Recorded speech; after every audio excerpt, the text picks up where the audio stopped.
আমরা যদি ভোট প্রদান না করি তাহলে মন্দ প্রার্থী বিজয়ী হবে। এখন করণীয় কি?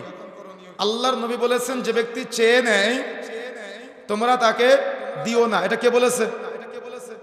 আল্লাহ রসুল বলেছে। এখন আপনি বলতেছেন যদি না দিই তাহলে মন্দ প্রাপ্তি হবে, তাহলে এটা আল্লাহর নবীর কথার সাথে বিপরীত হয়ে গেল না? এখন আপনি আল্লাহর নবীকে বেশি মানবেন না আপনার যুক্তিকে বেশি মানবেন? কে কি করতেছে ওটা আমার দেখার বিষয় না। যে জিজ্ঞাসা করেছেন, যে মানতে চান তার জন্য আমার বক্তব্য। কথা কি বুঝতে পেরেছেন? যে জিজ্ঞাসা করেছেন, যে মানতে চান তার জন্য আমার ওপেন বক্তব্য। মন্দ প্রার্থী বিজয়ী হোক, এজন্য আপনি আব্রাহাম লিঙ্কনের তৈরি করা পদ্ধতি, যেখানে জনগণকে সর্বভৌম ক্ষমতার উৎস বলা হয়, যে চেয়ে নিচ্ছে তোমরা আমাকে নির্বাচিত করো, যদিও আমার টুপি, যদিও আমার দাড়ি, যদিও আমার পাগড়ি, যদিও আমার পাঞ্জাবি, আমি আল্লাহ নবীর সুন্নতের বিরুদ্ধে গিয়ে আপনাকে বললাম, আমি কি ইসলাম প্রতিষ্ঠা করতে পারলাম? ইসলাম প্রতিষ্ঠা করার আগে আমি বললাম যে আমি যদি ক্ষমতায় আসি তাহলে নবুয়াতের তরিকায় খেলাফত প্রতিষ্ঠা হবে না। তাহলে আপনি সেটাকে ইসলাম বলেন কিভাবে?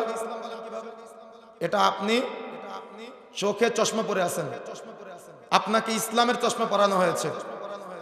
যেমন ইসলামের সাইনবোর্ড ব্যবহার করে সুদকে মুনাফা বলে চালানো হচ্ছে, সেম একইভাবে ইসলামের সাইনবোর্ড ব্যবহার করে এগুলাকে হালাল করা হচ্ছে আমাদের সমাজে। আপনি যাই মনে করেন না কেন, স্পষ্ট বক্তব্য, আব্রাহাম লিঙ্কনের তৈরি করা পদ্ধতি, জনগণ সর্বভৌম ক্ষমতার উৎস।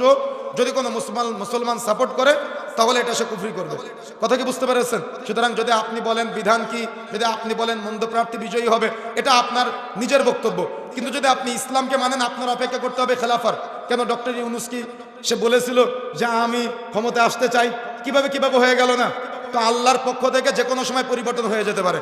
আর আল্লাহর নবীও সেটা বলেছে, নবুয়াতের তরিকায় আবার খেলাফত আসবে, সেটার জন্য আমাদের অপেক্ষা করতে হবে, ধৈর্য ধারণ করতে হবে, আল্লাহ প্রতি সর্বোচ্চ সন্তুষ্ট থেকে আমাদের অপেক্ষা করতে হবে, চেষ্টা সুন্নত মোতাবেক করতে হবে। কিন্তু সুন্নতের বাহিরে গিয়ে আমরা আমাদের যুক্তিমতো চেষ্টা করলাম, যুক্তিমতো মানুষের কাছে ইসলামকে সাইনবোর্ড হিসেবে ব্যবহার করলাম, এটা উচিত না। এটা হলো ইসলামের সাথে খেয়ানতি করা। এটা থেকে আমাদের বিরত থাকতে হবে। আর যদি এটা বলা হতো যে আমরা পরিপূর্ণ ইসলাম সমর্থন করে কোরআনের আইন প্রতিষ্ঠা হবে, পরিপূর্ণ 100% প্রতিষ্ঠা হবে, পর্দার ক্ষেত্রে চুরি করলে হাত কেটে দেওয়া হবে, বা অন্যান্য যত ইসলামের বিধান আছে এই বিধান প্রতিষ্ঠা হবে, কিন্তু রাসূলুল্লাহ সাল্লাল্লাহু আলাইহি সাল্লামের নিষেধকৃত বিষয়, অর্থাৎ যে আমাকে দাও আমি এখানে আসব, এই পদ্ধতি বহির্ভূত সুন্নত পদ্ধতিতে 5 জন মানুষ সিলেকশনের মাধ্যমে একজনকে নির্বাচন করে নির্ধারিত করে দেয়, আমরা এগুলোর সাথে জায়েজ, এগুলোর সাথে আমরা সম্পৃক্ত আছি। কথা কি বুঝতে পেরেছেন? কিন্তু যে ব্যাপারে ইসলাম নির্দেশ দেয় নাই, যেটাকে আল্লাহকে বৃদ্ধাঙ্গুলে দেখিয়ে জনগণকে সর্বভৌম ক্ষমতার উৎস বলা হয়, এটার সাথে কোনো মুসলমান সম্পৃক্ত থাকতে পারে না। যদি ঈমান থাকে, মুসলমান সম্পৃক্ত থাকবে, ঈমানদারের আকাঙ্ক্ষা থাকবে খেলাফত। কি আকাঙ্ক্ষা থাকবে বলেন তো? খেলাফতের আকাঙ্ক্ষা থাকবে, আসবে আল্লাহর পক্ষ থেকে, কোনো না কোনো সময় আসবে, সেটার অপেক্ষা করতে হবে। কিন্তু অতিরিক্ত বুঝে যদি আমরা বিভিন্ন যুক্তিতর্ক নিয়ে আসি, তাহলে ইসলামকে আপনি আপনার মতো করে সাজালেন, ইসলামের মতো করে আপনি চললেন না। কথা কি বুঝতে পেরেছেন? তাই আসুন আমরা ইসলামের মতো করে, কোরআন সুন্নাহর মতো করে চলার চেষ্টা করি, আমাদের মতো করে কোরআন হাদিস না সাজানোর চেষ্টা করি।